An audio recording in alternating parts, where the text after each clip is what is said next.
be able to answer this question, we need to be able to draw a diagram to reflect the information. Patrick is walking and we have a north. At the start point, the bearing of the oak tree is 40 degrees. After he has travelled 200 metres, the bearing of the oak tree is 70 degrees. So that would be 70, which means this angle in the triangle is 110. We've been asked to find the shortest distance, and that's always the perpendicular, so we're looking for a right angle here.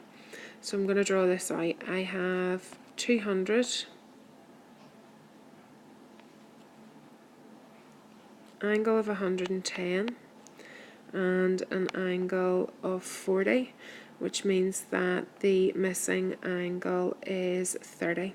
I'm going to start by working out this side of the triangle, and x over sine 40 would equal 200 over the sine of 30, and that tells me my missing side in the triangle, which forms part of my right angle, is 200 sine 40 divided by the sine of 30.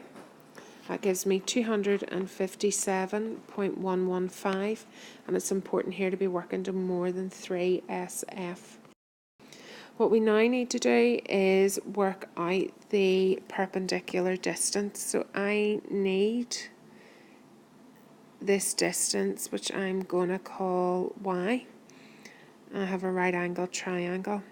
So in my new right angle triangle, I have the distance y I'm trying to work out, my hypotenuse, which is 257.115, and my angle of 70 degrees. I have the opposite and the hypotenuse, which means I'm using sine from SOHCAHTOA, and the sine of 70 equals the opposite over the hypotenuse, which tells me that my side I'm looking for, or the distance, is 241.609, which is 242 metres to 3 SF. Patrick had walked 200 metres and the oak tree was 257.115. He now walks a further 200, and we have been asked to find the new distance d of the oak tree. We knew that this angle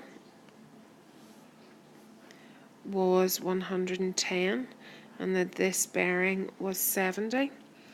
So we now have to find d with two sides and an angle, so we're going to use the cosine rule, and d squared will equal 200 squared plus 257.115 squared minus 2 times 200 times the 257.115 cos of 70.